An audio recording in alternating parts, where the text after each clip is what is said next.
নমস্কার, welcome to my YouTube channel. তো বন্ধুরা, আজকে আমি আপনাদের সাথে একটা খুবই সিম্পল মুভিং অ্যাভারেজ দিয়ে তৈরি হওয়া সুইং ট্রেডিং স্ট্র্যাটেজি আপনাদের সাথে শেয়ার করে নেব। আপনি যদি মার্কেটে নতুন হন তাহলে এই স্ট্র্যাটেজিটা আপনি খুব ভালোভাবে ইউজ করতে পারবেন, কারণ এই স্ট্র্যাটেজি ইউজ করার জন্য না আপনাকে সাপোর্ট, রেজিস্ট্যান্স, ব্রেকআউট, ব্রেকডাউন কিচ্ছু জানার দরকার নেই। কোনো কোম্পানির পার্টিকুলার স্টকে সেই কোম্পানির ডিটেলসও জানার আপনার দরকার নেই। জাস্ট আপনি একটা ইন্ডিকেটার ইউজ করবেন, এই ইন্ডিকেটারের বেসিসে আপনি ট্রেড নেবেন। আর আপনার সাথে আমি যে স্ট্র্যাটেজিটা শেয়ার করবো সেটা হচ্ছে 44 মুভিং অ্যাভারেজ স্ট্র্যাটেজি। ঠিক আছে, এটা 44 মুভিং এসএমএ আমরা ইউজ করব। এসএমএ মানে কি? Simple moving average. এখানে আমরা ইএমএ ইউজ করবো না, এক্সপোনেনশিয়াল মুভিং অ্যাভারেজ ইউজ করবো না, এখানে আমরা ইউজ করবো এসএমএ, সিম্পল মুভিং অ্যাভারেজ। তো চলুন দেখি আপনি কীভাবে এসএমএটাকে আপনার চার্টে ইউজ করবেন বা এই ইন্ডিকেটারটাকে লাগাবেন। তো আমরা কীভাবে এই 44 মুভিং অ্যাভারেজটাকে আমাদের চার্টে প্লট করব, তার আগে আপনি যেই ব্রোকারই ট্রেড করেন না কেন সেখানে ইন্ডিকেটার সেকশানে যাবেন। এখানে আমি ইন্ডিকেটার সেকশানে চলে এসেছি, দেখতে পাচ্ছেন এখানে ইন্ডিকেটার। তো এখানে সার্চ করবেন আপনি এসএমএ। তো একদম উপরে দেখুন লেখা আছে মুভিং অ্যাভারেজ সিম্পল, অর্থাৎ সিম্পল মুভিং অ্যাভারেজ। এটাকে আমি আমার চার্টে ক্লিক করে নেব। দেখুন চার্টে একটা ব্লু লাইন চলে এসেছে, এটা সিম্পল মুভিং অ্যাভারেজ। ঠিক আছে, তো এখানে আমি যদি দেখুন এই যে সিম্পল মুভিং অ্যাভারেজ, এবারে এর সেটিংসটাকে আমরা একটু চেঞ্জ করব। চলুন দেখি।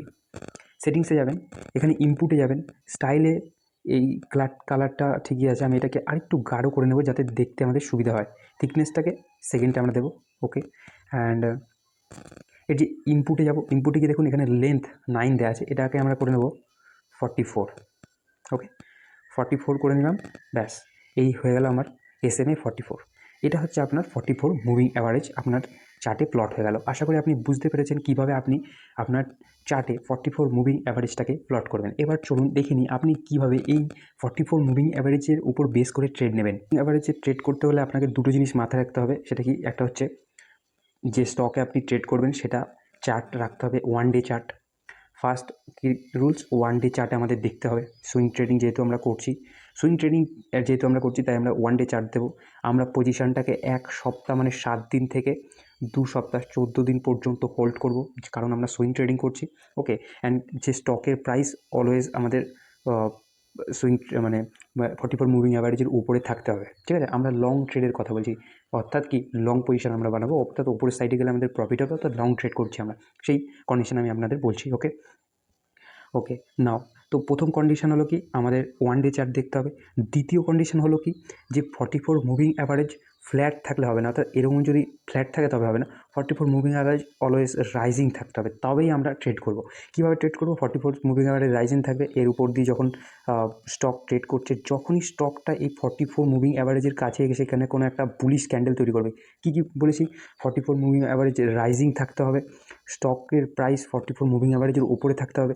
যখনই 44 মুভিং অ্যাভারেজের কাছে এসে প্রাইস একটা বুলিশ ক্যান্ডেল তৈরি করবে, অর্থাৎ কোনো একটা মারুবোজু ক্যান্ডেল, এরকম বড় গ্রিন কালারের ক্যান্ডেল, কিংবা কোনো হ্যামার টাইপের পিনবার ক্যান্ডেল, কিংবা কোনো হ্যামার টাইপের পিন, বা যখন কোনো দেখুন বুলিশ এঙ্গেলফিং প্যাটার্ন বা কোনো বুলিশ প্যাটার্ন যখন তৈরি করবে, তখন আমাদের এন্ট্রি নিতে হবে। সিম্পল কথায় আপনি দেখুন এমন একটা স্টক যেটা কি 44 মুভিং অ্যাভারেজের ওপরে আছে এবং এটা 44 মুভিং অ্যাভারেজের কাছে এসছে, কোনো একটা পিনবার ক্যান্ডেল কিংবা কোনো একটা গ্রিন ক্যান্ডেল তৈরি করেছে, সেক্ষেত্রে আমরা এন্ট্রি নেব। আপনার এটা আরও ক্লিয়ার হয়ে যাবে যখন আমরা চার্টে দেখব। তো কী কন্ডিশন দেখলাম? কন্ডিশনগুলো হলো, ফার্স্ট কন্ডিশন, আমাদের যে চার্ট থাকবে সেটা ওয়ান ডে চার্ট আমরা নেব, ওয়ান ডে চার্ট।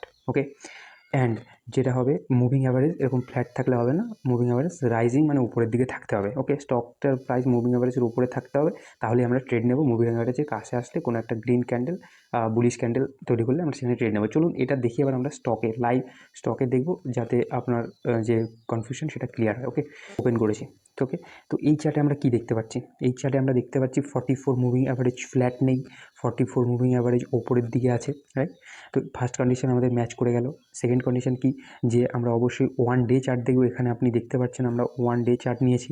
ওকে, সুইং ট্রেডিংয়ের জন্য আমরা এটাকে হোল্ড করব 5 to 2 উইক বা 14 ডেজ পর্যন্ত আমরা এটাকে স্টকটাকে হোল্ড করবো। ওকে, পজিশনটাকে। সো এখানে দেখুন আমি কি বলেছিলাম, 44 মুভিং অ্যাভারেজ রাইজিং, স্টকের প্রাইস উপরে আছে। এখানে দেখুন স্টকটা এই জায়গায় এসে একটা বুলিশ ক্যান্ডেল প্যাটার্ন তৈরি করেছে, যেটাকে আমরা বলবো একটা হ্যামার প্যাটার্ন, বা একটা হ্যামার টাইপের প্যাটার্ন তৈরি করেছে। তো আমরা কি করব, এইখানে আমাদের এন্ট্রি হবে, হ্যামারের ওপর আমাদের এন্ট্রি হবে, হ্যামারের তলায় আমাদের স্টপ লস থাকবে।